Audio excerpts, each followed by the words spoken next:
Hello everyone and welcome back to The Complete Guide, and this is part 31, and today I present to you F1 2015, the first Formula 1 game for the then next generation of consoles on PlayStation 4 and that Xbox thing.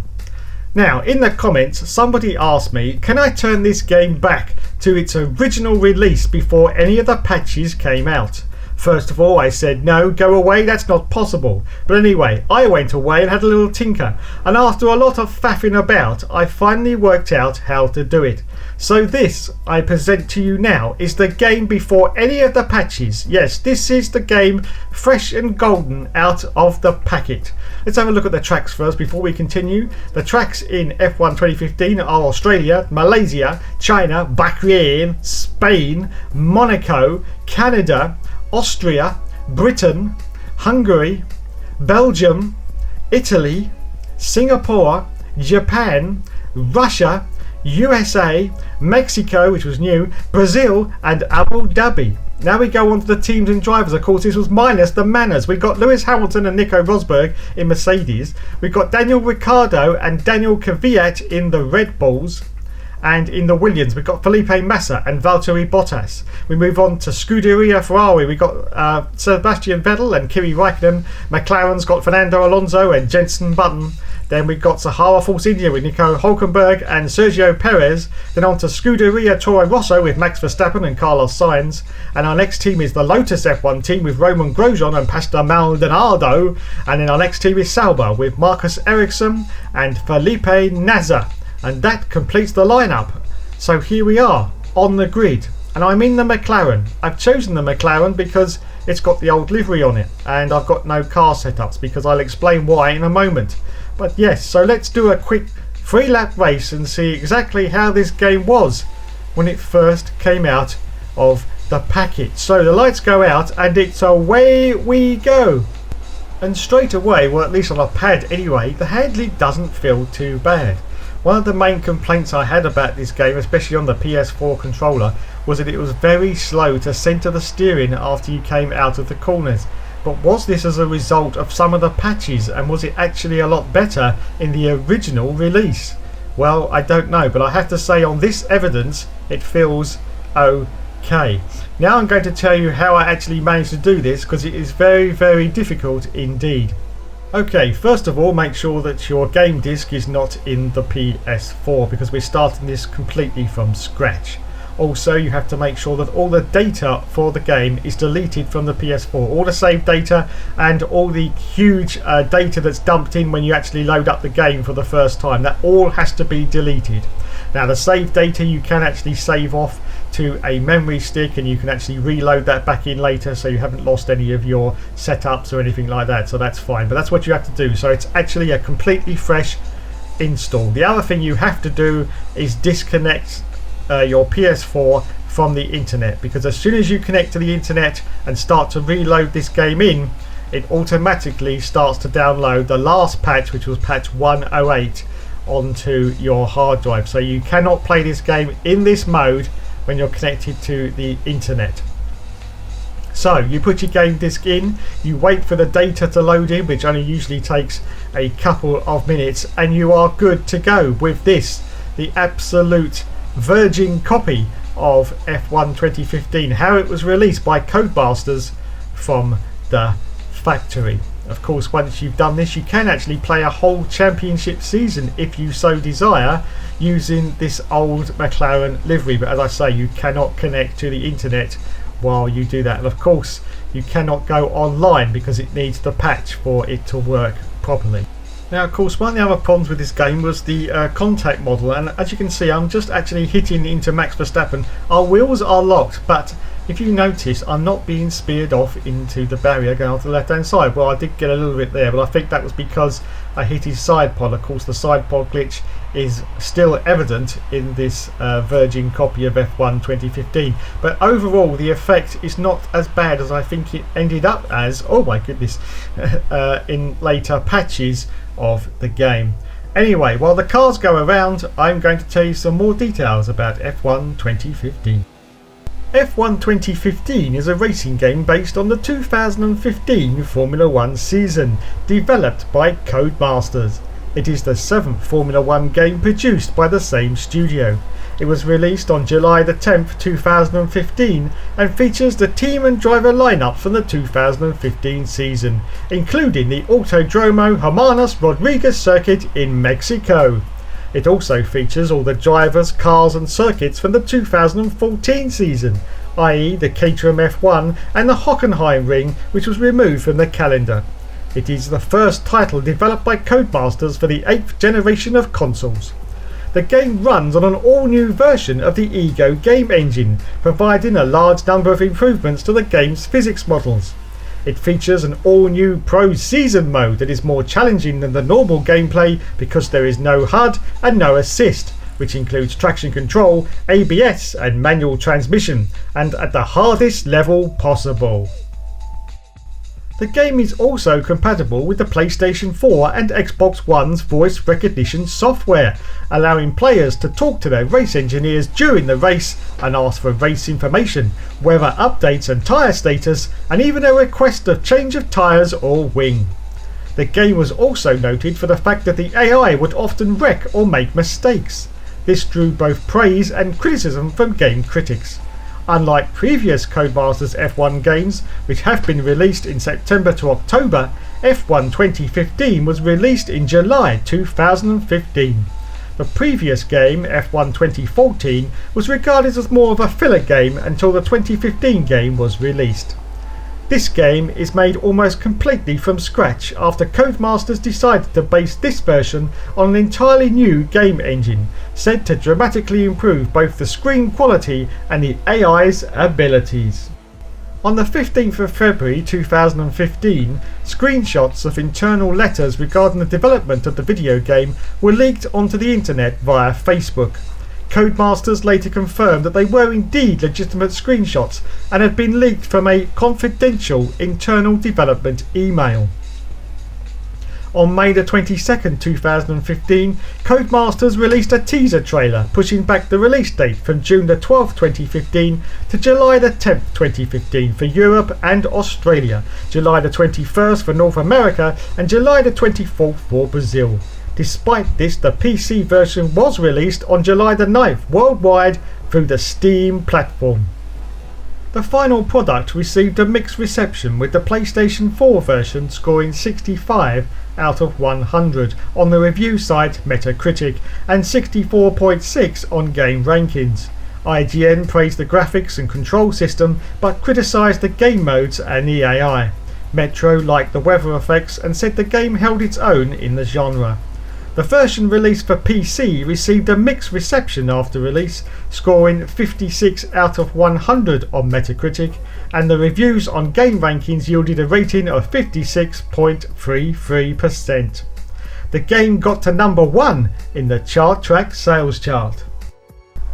So how do I feel about this game as we just look at the race strategy screen, which was heavily criticised because they didn't leave enough space on the screen for a 4-stop strategy, which was something that was a very amateurish move from Codemasters and just about sums up how far away they really were from finishing this game. I believe this game was at least 3 to 4 months away from its full development cycle and should never have been released to the public when it was. This should have been a £20 release, something just to keep us going while improvements were made until it was finally brought up to an almost playable version after patch 108. Codemasters were heavily criticised for this, but they did themselves no favours by actually going very quiet almost immediately after release for at least 2 months. Then we heard there was trouble with redundancies at Codemasters, and then their community manager left, and it just goes to show you how much of a state this game must have been in behind the scenes. Finally, after what seemed like ages, Codemasters released a statement which simply said, "We are aware of some of the issues and we are looking into them." This infuriated the fans even more, who had spent almost £45 for a completely broken game. This game sprung up a huge community of glitches and fails videos, which clearly went to show just how much of a state this game was really in. I of course did not jump on the bandwagon whatsoever.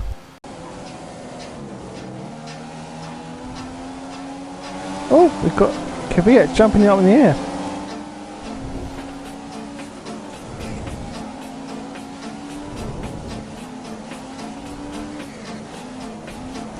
Oh my god, what's that? Oh, he's been mounted. Kvyat's been mounted by Felipe Massa, I do believe. I don't believe it.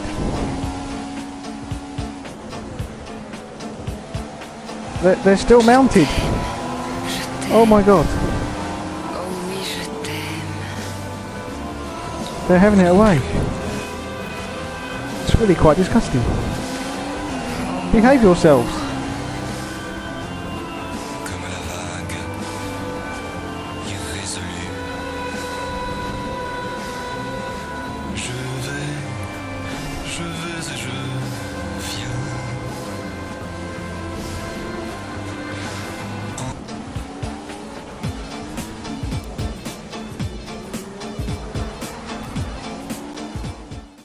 Anyway, forgetting all about that, let's look at what is in the game, and we start with the Championship Season.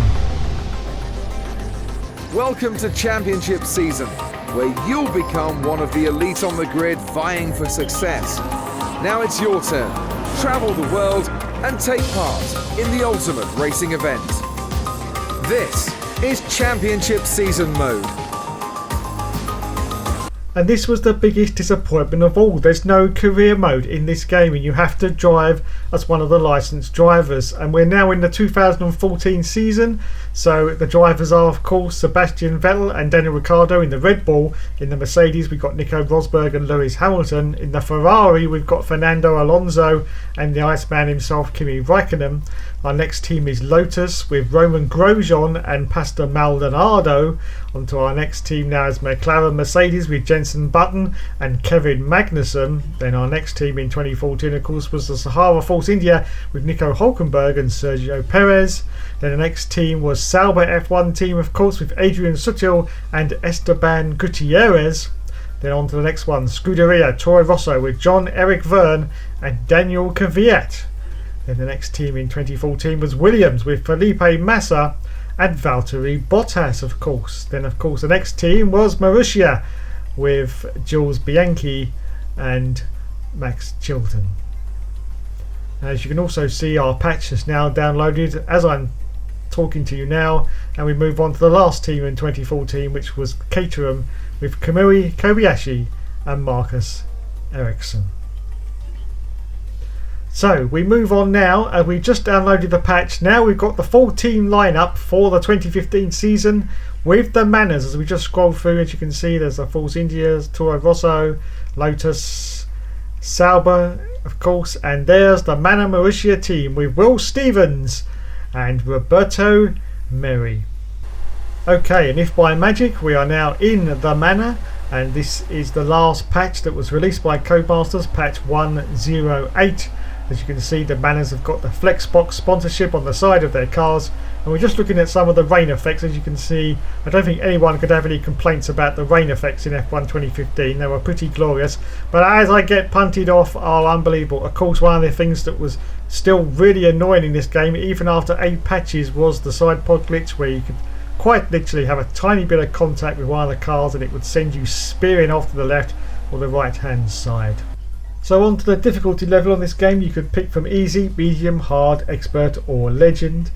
Now we move on to the participation screen now, and you can have a short weekend, a normal weekend or a long weekend. And once again, this was heavily criticised upon release because none of these settings could be adjusted. Thankfully, after a few patches you could tailor all the settings for your racing needs. So we're in the glorious garage of the Red Bull now. As you can see, I'm just going to look to my left hand side. There's my teammate. It's all very good indeed. You can see the engineers up there tapping away furiously at their computers, and it has to be said that the graphics are of a superior quality from all the last generation, of course, with the PS3. And if you call for your setup, a guy comes over, one of your engineers, and gives you a tablet where you can look and see exactly what needs adjusting on the cars. Of course, there's your tyre screen. You've got options, primes, intermediate or wet tyres, and you can just select what you want. So now we go over to the setup screen now, and here's your car settings. You've got 5 presets, and I'm just gonna I can't load in any of my presets because I seem to have lost them all. Must have been because I got rid of all the data. Anyway, I'll sort that out later. I'm sure I'll be able to get them back again.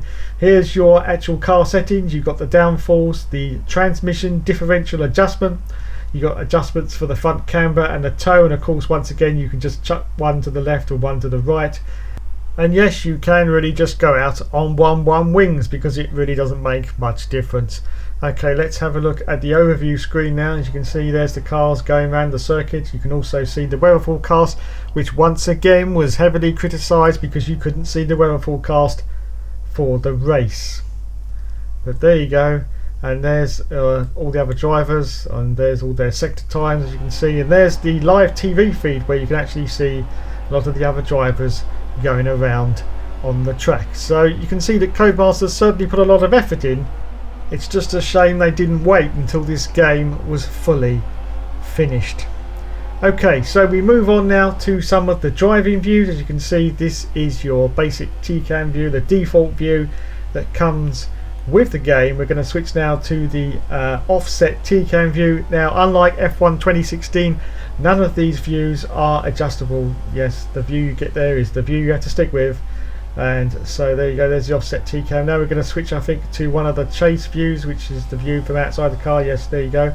I did find this view very, very difficult to drive this year. In previous years' games it's been quite easy, but no, this seems to be very difficult. And I've actually pressed the wrong button there, and I've brought up the informational bar, which of course tells you your fuel and what mix your throttle is in, or your fuel mix I should say.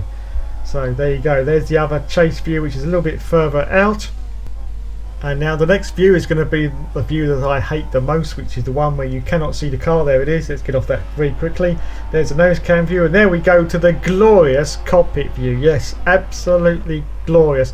I don't think anyone had any complaints in 2015 about the quality of the cockpit view. Anyway, now we go on to Pro Season mode. To be a Formula One driver takes dedication, skill, and ultimately speed. In Pro Season, you'll need all 3, as well as a slice of luck. This is for the players who don't want compromises, who wants the ultimate driving challenge. To give you a real racing experience, you'll be driving in cockpit camera mode. The on-screen display has been removed, so you'll be relying on your race engineer for essential information. Finally, it wouldn't be pro without the full race distance. With the other drivers at their highest difficulty, you'll need to give everything you've got to make an impression. Welcome to Pro Season. Yes, whatever, Crofty. Anyway, I've seen TRL Limitless going around with no assists, and frankly I think he's a bit of a pussy. I mean, how difficult can it be? It's just a bloody game at the end of the day, isn't it? So out I go now in the Mercedes. As you can see, I picked the Mercedes just to give me a little bit more, a little bit more power. And so out we go, and off we go. We have to go into a practice session, of course, because you can't skip any of the sessions. So let's see how we do as we go into turn 1 now. And as you can see, oh, look at that, just look at that, perfectly on that apex there. Oh, it's just, I have to say, I'm sort of missing my racing line a little bit, but it should be okay. Let's go into turn 2 now and see what happens as we break. Oh Jesus, oh no, come on, turn the car, and oh shit. Oh. Okay, so now it's time for the Monaco test. I'm in Felipe Massa's Williams, and it's go, go, go. I've got both the Mercedes in front of me, as you can see, as we go into turn 1 now. Let's see if we... Oh, no, it's okay, it's okay. Now, as you can also see, I think a lot of people spent so much time complaining about this game, they didn't actually look and see exactly how beautiful it really was. Just look at the scenery at Monaco there. Codemasters, just look at that big cliff in the background. Just look at... Codemasters really did a fantastic job in the graphics department. It's just a shame that the rest of the game didn't quite match up to expectations. As we go for a move down the inside of Hamilton, oh, this is getting very, very dicey indeed, but we managed to get through okay. It's not a problem. Oh shit, They spoke too soon and Hamilton's got past. So we go through the tunnel now and let's see if it's going to be glorious or whether we can't see anything because it's too dark. No, it's absolutely perfect. In fact, just look at that. You can see very, very clearly as we go through the tunnel. So it's a successful test for Monaco. So now it's time for my favourite part of the show. Yes, testing the damage model. And it's away we go. I'm now in the black livery, of course, of the McLaren because this is the latest patch. And let's see if we can cause a little bit of carnage here as we go into turn 1. We're at Mexico for the first time in the year of 2015 anyway. And I go straight to the back of Felipe Nasr. Oh my goodness gracious me. Look, it's a complete cluster into turn 1. But wait a minute. I'm pushing Grosjean off. Grosjean, no, where are you going, mate? Mate, don't do that. Okay, but why is my wing still on? Why the hell? Oh, I'm stuck with Grosjean again. Get off me, Grosjean. Get off. Oh, for cock's sake. Oh, I've got a bloody penalty now. Severe collision with... Well, he won't get off me. As you can see, we are stuck together like a magnet, which is one of the main problems that this game suffers from. One of the others is absolutely shit crash physics, because why haven't I lost my wing? I've hit the wall. Oh, look. Now I lose the wing. Fantastic effort there from Codemasters. Fantastic. Let's see if we can cause some more damage as we go into turn 1 at Mexico once again. I'm forgetting to brake and oh yes, there's the Matrix moment.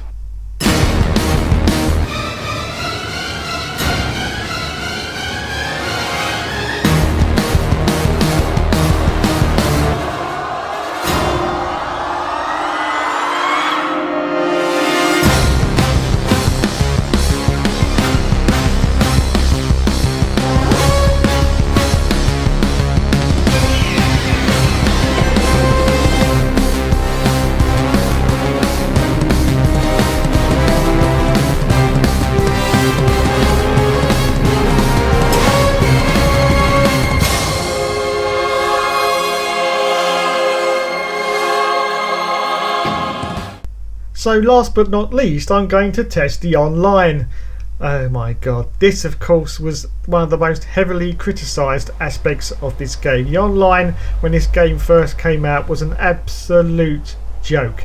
Anyway, I've managed to find a couple of people to come and play with me, and I'm in first position as we go into turn 1 at Spa. As you can see, oh, it all looks pretty good at the moment. Oh, they're fighting like crazy behind me though, fighting like crazy. Let's go down the hill section and see what... Oh my god, look. Oh, the car's... Oh my god. He's not going to try and pass me through over... Oh god, yes he is. He tries to pass me going up the hill. What a complete plum. Anyway, let's see what happens now. He's going to, of course, get some DRS on me, is he? No, he's not, because there is no DRS. Oh, and he's just ploughed straight into the back of me. Oh my god. Now watch this. I bet he won't be able to brake in time. And oh god, what a surprise. No, he can't. What a complete and utter plum. So there you go. The online aspect of F1 2015 hasn't improved in the bloody slightest. So how do I sum up this game? Well, this game caused enormous damage to Codemasters' reputation, so much so that in F1 2016 they brought back beta testing to ensure that the problems that occurred in this game didn't repeat themselves. I still think Codemasters should have kept to their October release date, and some of the other things they promised were not delivered, like the in-season updates to the cars.